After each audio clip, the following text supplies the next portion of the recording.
Você não é o menino da Lava Jato? Muitas pessoas nos param na rua para dizer, não desistam, vocês nos representam, perseverem.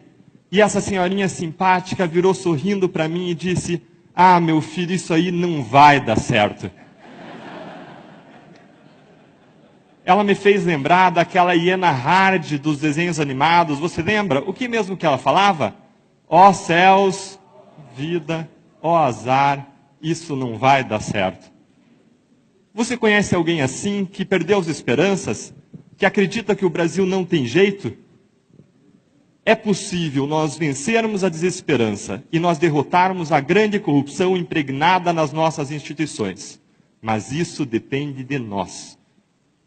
Nós podemos reduzir o sofrimento humano causado pela corrupção, mortes em estradas ruins, desigualdade de oportunidades, falta de segurança pública, escolas péssimas, doenças causadas por falta de água tratada e de esgoto, aflição em filas de hospitais e tantos outros problemas. Lutar contra a corrupção é uma questão de justiça social, de compaixão e de realização de direitos humanos. Por isso, hoje nós vamos falar sobre sonhar, perseverar e ousar na luta contra a corrupção no Brasil. Bom, eu vou começar pelo sonho.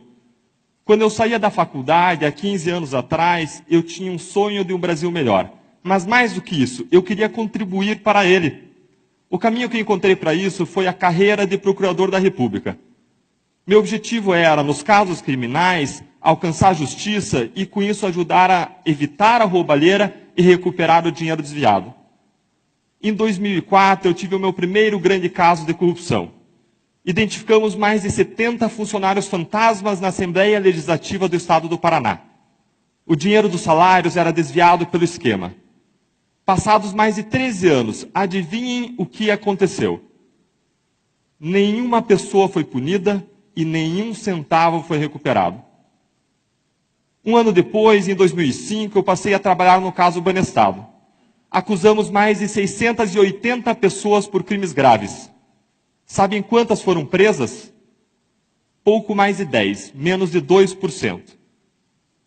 Em seguida, num novo caso, réus foram condenados, inclusive por corrupção, a penas que superaram 40 anos de prisão. Agora tudo seria diferente. Contudo, em 2016, os processos todos tinham ido por água abaixo por questões puramente formais. A minha história é parecida com a do Brasil num ponto. É uma história de fracassos na luta contra a corrupção. Um estudo mostra que 97 a cada 100 casos de corrupção comprovada acabam em plena impunidade. As engrenagens do sistema de justiça criminal estão concatenadas, ajustadas para não funcionar contra os poderosos. Foi nesse contexto que no início de 2014 eu fui convidado para entrar na Lava Jato. Um caso até então desconhecido, que era apenas uma montanha de trabalho. Como vocês veem, eu tinha várias razões para dizer não. Afinal de contas, nada que eu tinha feito até então tinha adiantado alguma coisa. Na vida, todos nós teremos frustrações correndo atrás dos nossos sonhos. Muitas vezes você não decide o que acontece com você, mas você decide a sua atitude diante do que acontece com você. Diante dessas frustrações, eu poderia amargar e desistir. Mas eu decidi não desistir. Eu decidi perseverar e aceitei o convite. Isso me deu o privilégio de fazer parte de uma grande equipe de agentes públicos que decidiu ousar por meio de um novo modelo de investigação. Com o trabalho inovador dessa equipe, o apoio da sociedade e uma série de sortes, foi possível avançar contra a corrupção e revelar um imenso esquema criminoso. Como esse esquema funcionava? Grandes empresas se articularam para inflar contratos bilionários com a Petrobras. Elas pagavam propinas para aumentar os seus lucros. Do outro lado, o interesse de agentes públicos casava com o desses empresários. Políticos e partidos escolhiam a dedo funcionários, altos executivos da Petrobras, justamente para que eles arrecadassem propinas. O suborno fluía para campanhas eleitorais e para o bolso dos envolvidos. Os recursos iam dos empresários até os agentes públicos por meio de lavadores de dinheiro profissionais, que faziam o dinheiro sujo parecer limpo. As investigações comprovaram o pagamento de mais de 6 bilhões de reais em propinas e os prejuízos da Petrobras são estimados em até 42 bilhões. Como resultado, apenas em Curitiba, 282 pessoas foram acusadas por crimes como corrupção, lavagem de dinheiro e organização criminosa. 107 já foram condenadas a penas que somam mais de 1.600 anos de prisão. Muitas dessas pessoas eram e são poderosas, dentre eles 6 ex-parlamentares, um ex-presidente da Câmara dos Deputados. Em Brasília, apenas a colaboração do Odebrecht implicou quase 1/3 dos senadores e ministros e quase metade dos governadores. Além da punição aos criminosos, estão sendo recuperados aos cofres públicos mais de 10 bilhões de reais, quando a regra no Brasil é não recuperar nenhum centavo. O que a Lava Jato revelou na Petrobras já é muito grave. Mas as provas trouxeram à tona um monstro ainda mais assustador. Esquemas semelhantes estavam espalhados em vários órgãos federais, estaduais e municipais. Descobriu-se que políticos e partidos desonestos escolhem para cargos de direção de órgãos públicos pessoas incumbidas de arrecadar propinas. O dinheiro enriquece os criminosos e financia caras campanhas eleitorais garantindo a reeleição. Ou seja, a corrupção alavanca a permanência dos corruptos no poder, o que gera mais corrupção, o que gera mais permanência dos corruptos no poder, formando-se um círculo vicioso que deturpa a democracia e torna a sociedade brasileira prisioneira da corrupção. O esquema da Petrobras, portanto, é apenas a ponta de um gigantesco iceberg. Estima-se que a corrupção desvia no Brasil 200 bilhões de reais por ano. Bilhões! Isso me traz a um ponto fulcral.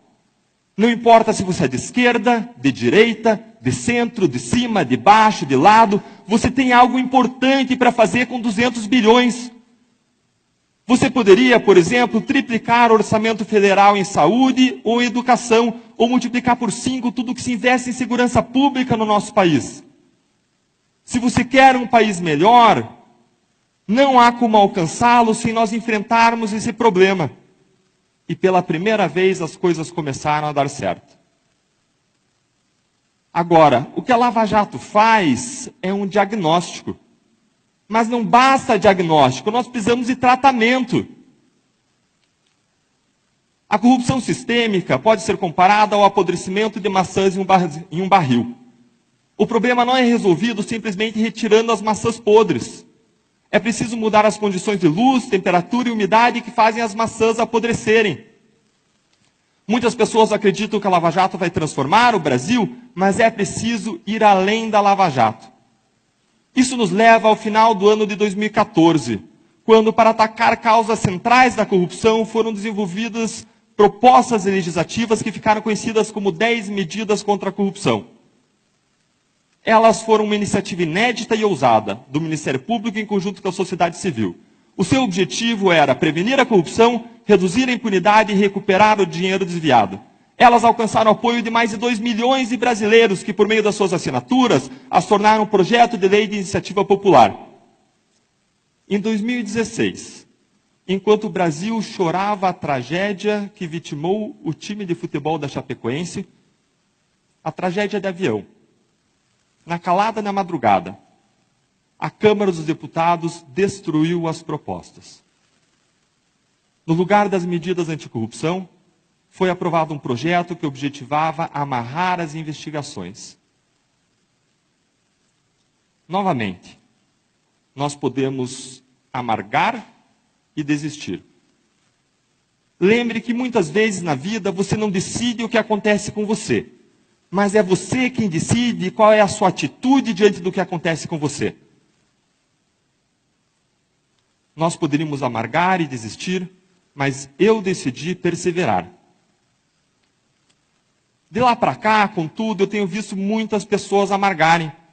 Para piorar a situação, uma sucessão de notícias ruins se acumularam que soam como mais fracassos na luta contra a corrupção. Malas de dinheiro circulam anos depois de iniciada a Lava Jato. Ministros soltam e ressoltam políticos e corruptos poderosos. Regras que beneficiarão corruptos são gestadas no Congresso Nacional. Há rumores de que o Supremo Tribunal emitirá decisões que implicarão imensos retrocessos. Essa sucessão de fracassos alimenta dentro de nós um inimigo poderoso dos nossos sonhos, que é a desesperança. Para nós entendermos como a desesperança atua, vamos viajar a um laboratório da Universidade de Pensilvânia no inverno de 1965. Lá, pesquisadores começaram um experimento com cachorros, que, embora seja desagradável e eticamente questionável, tem uma preciosa lição a nos ensinar.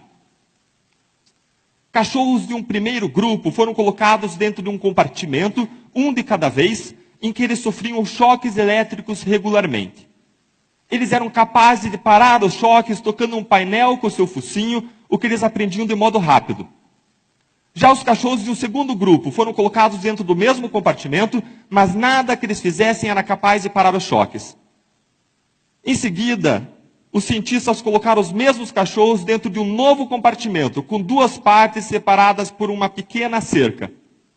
Uma parte dava choques e a outra não. Agora os cachorros foram colocados de um lado da cerca e bastava pular para o outro lado para que eles escapassem dos choques. Adivinhem o que aconteceu quando os cachorros do experimento anterior foram colocados nesse compartimento duplo? Os cachorros do primeiro grupo, aqueles que tinham sido capazes de parar o choque, rapidamente pularam a cerca. Contudo, a maioria dos cachorros do segundo grupo, aqueles que tinham tomado choques que não poderiam ser parados, simplesmente se deitaram no chão eletrificado à espera de mais choques. Eles não tentaram pular a cerca nem qualquer outra solução. Eles se renderam. O psicólogo Martin Seligman era um dos pesquisadores responsáveis pela experiência. Ele chamou o estado mental daqueles cachorros que se deitaram à espera de mais choques de learned helplessness, ou desamparo aprendido, que é o estado de alguém que é incapaz de agir por si mesmo, sem ajuda. Mas por que aqueles cachorros ficaram assim?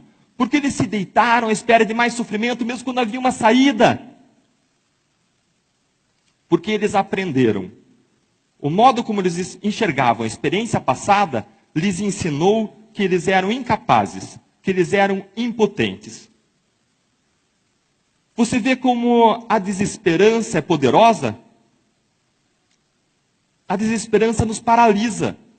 A desesperança nos mortifica ainda vivos. Nós nos insensibilizamos, anestesiamos com a nossa dor e a dor do outro. A desesperança é um obstáculo na luta contra a corrupção, porque ela retira a nossa capacidade de enxergar as oportunidades do presente. Nós nos tornamos incapazes de mudar a realidade, mesmo quando isso é possível, sonhando, ousando e perseverando. Mas aí alguém me dirá, mas Deltan, como sonhar, ousar e perseverar? Veja o que aconteceu com as 10 medidas. A cada jornal nacional nós tomamos choques e mais choques elétricos. Esse Congresso não aprovará reformas anticorrupção porque a maioria dos parlamentares que está lá não vai aprovar, eles não querem mudar. A minha resposta é, então a mudança está nas suas mãos. Se o Congresso atual não aprovará um pacote anticorrupção, então em 2018 vamos colocar lá quem vai aprovar. Enquanto nós conversamos, aliás, entidades respeitadas da sociedade civil estão seguindo, sonhando, ousando e perseverando. Elas articulam uma grande campanha anticorrupção para 2018. Várias delas estão desenvolvendo um super pacote anticorrupção para promover a integridade no ambiente público e privado.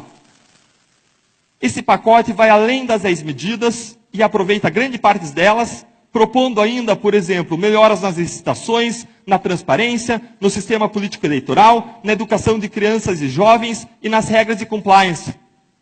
Ele será submetido a uma discussão ampla e aberta com a sociedade civil e, se for aperfeiçoado e aprovado pelo Congresso, revolucionará a luta contra a corrupção no nosso país. A estratégia agora não é mais coletar assinaturas. É escolhermos como novos senadores e deputados apenas os candidatos que possuam um passado limpo, têm um compromisso com a luta anticorrupção, têm um compromisso com valores democráticos, E, além disso, o que é importantíssimo nesse momento do nosso país, apoiem o pacote anticorrupção. A ideia agora é nós tomarmos o endosso ao pacote como um critério inafastável para o voto que o cidadão conjugará com outros critérios da sua preferência. Não se trata mais de apenas uma campanha de voto limpo. Agora, nós selecionaremos candidatos que nos levarão a um conjunto de leis que incentivarão a integridade, as quais, com o tempo, nos levarão a candidatos mais íntegros, o que tende a nos levar a novas leis que incentivam a integridade, inaugurando um novo círculo, agora um círculo virtuoso para o futuro. O meu maior medo é que alguns de nós, muitos de nós, como aqueles cachorros que se deitaram à espera de mais choques, não percebamos que em 2018 existe uma cerca baixa sendo colocada perto de nós. Nós podemos dar um grande salto contra a corrupção no Brasil. Talvez você esteja achando tudo isso muito bonito, mas queira me dizer, como aquela senhorinha do avião, ah, meu filho, isso aí não vai dar certo. Se você perdeu as esperanças, eu quero dizer que eu entendo você, mas eu quero propor um exercício mental. Pense na pessoa que você mais ama na face da terra. Talvez a sua mãe, ou o seu filho, o seu marido ou sua esposa. Imagine agora que você vai ao médico e ele lhe diz que essa pessoa que você tanto ama tem uma doença terminal e possui poucos meses de vida. O que você faz? Você vai para casa esperar ela morrer? Ou você vai fazer tudo o que estiver a seu alcance para salvar a vida dela? Indo de site em site, de médico em médico, dobrando seus joelhos e buscando a cura, ainda que seja improvável? A verdade é que existem causas pelas quais vale a pena se lutar, independentemente do resultado, e o nosso país é uma delas. Lutar contra a corrupção é lutar pelo nosso país, e lutar pelo nosso país é lutar por quem nós mais amamos, e nós jamais desistiríamos deles. Se o brasileiro é aquele que não desiste nunca, vamos dizer aqui que nós somos brasileiros e não desistiremos do nosso país. Nós seguiremos juntos, sonhando, ousando e perseverando. Muito obrigado.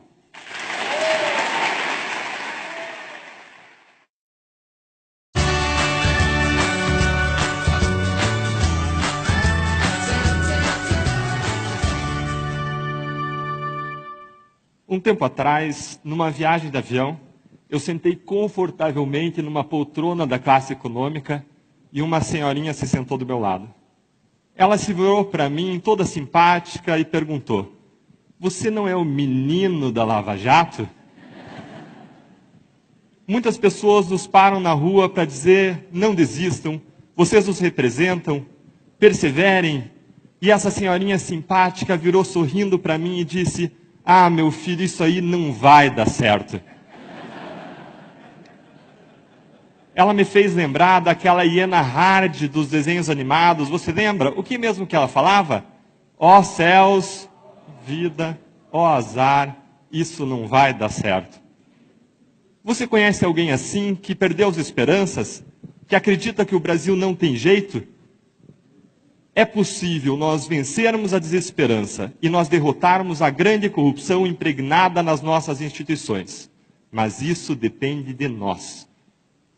Nós podemos reduzir o sofrimento humano causado pela corrupção, mortes em estradas ruins, desigualdade de oportunidades, falta de segurança pública, escolas péssimas, doenças causadas por falta de água tratada e de esgoto, aflição em filas de hospitais e tantos outros problemas.